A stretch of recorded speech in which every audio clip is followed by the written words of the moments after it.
All right, this is part two of a video series I'm doing on the basics of performance testing goats. And in this video, if you haven't seen video part one, you really should go see it. Because in part two, what we're going to be focusing on is the actual calculations, the actual measurements that we take.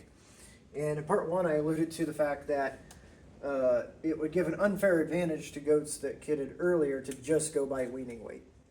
And if a goat kids a week later or 2 weeks later than the very first day of kidding, then that's an unfair advantage to that based on nothing more than really random chance, in my opinion. Now, if you're synchronizing or something like that, you might have a different application for that. I'm just talking about what I do. So, for example, here we have two goats, two kids here that we're measuring. One was born right at the beginning of kidding, and one was born 30 days later, right at the end of March here.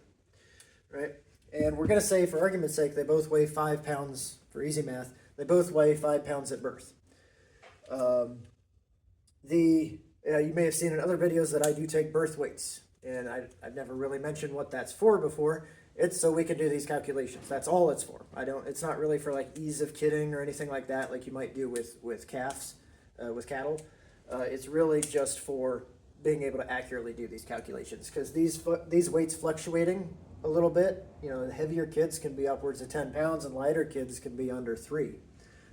Does make a big difference down the line here when we start doing the output math.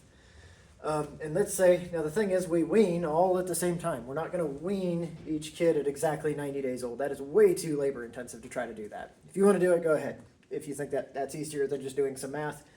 But that's not what I do. We wean everybody at the same time, and we weigh everybody at weaning. And let's say that this older kid, this 120-day-old kid at weaning, because we're April, May, June, is 120 days old and it weighs 65 pounds at weaning. And then this other kid that was born very late, I say late, it's not too late, it's just later in kidding, at the end of March, is 45 pounds and is 90 days old at the time of weaning. What we do is we basically pick a number, and I use 90 days. Most producers that do this use 90 days, but you pick what number works best for you. If you're raising Spanish goats and you're doing, in sagebrush out in Wyoming, and you don't wean for 5 months, you probably don't want to do 90 days. It's not that useful. But for how I operate here, I do use 90 days. So we're going to adjust this top goat here to 90 days. This one's already at 90 days, so the math is nice and easy. And I already kind of Martha Stewarted this up, so the math is still pretty easy. But we can do, the goat is, we take 65, its end weight, minus its birth weight, and that gives us, pretty simple, how many pounds did it actually gain? 60 pounds, right? We subtract that birth weight, and then we divide that by how old it actually is at the time of weighing. So divide 60 by 120, we get 0.5 ADG is what that's called, average daily gain. Now, if you're familiar with average daily gain, you're probably already way ahead of me. You know exactly where we're going with this. We're going to take 0.5 times 90 because we're adjusting to 90 days old, right? So 90 days worth of gain gets us, we're not off the screen here, are we? Gets us to, I got to do math in my head again, 45. I even made the math really easy. I'm still bad at it. I use calculators. Gets us to 45 pounds of actual gain. Now that's not fair, or that's not done yet. We got to add back in that initial weight, and we end up at 50 pounds. So this kid here was 50 pounds. This kid here was 45 pounds at 90 days. I will mention, if you start researching this, and you really should, don't just take my word for everything. There's definitely other people with other takes on this. You will come across formulas for modifiers.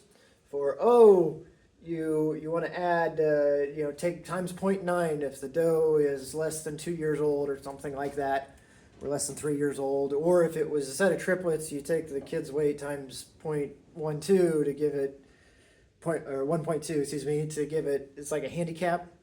I don't use that. I don't think that's useful. I am aware that, younger does are not going to grow as big a kids as older does, but I want to select for older does anyway because you're automatically selecting for longevity. And so I personally don't use that. Maybe you'll find that useful. Most of those modifiers are designed for if you're caring about this individual kid's weight. And I don't care about this individual kid's weight. I care about the total weight of kids produced by that doe.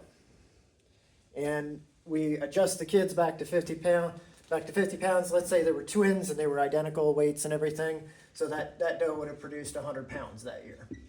And that's our North Star that we're shooting for, that we are trying to make that number go higher year over year for each doe, and as a herd average on total and all that good stuff. And we're also using that to both call out underperforming does, retain higher performing does, and retain doelings from high performing does. So I talked all about that in the first video, but I just want to go over that just in case you get kind of confused. If you didn't watch the first video, there you go. There's the gist of it, but we did talk about more than that. So that's the basic math. Hopefully I explained that reasonably well. If I didn't, maybe I'll make another video. Let me know down in the comments. Hopefully I can explain it better then. Or if you got any questions or anything like that, feel free to reach out.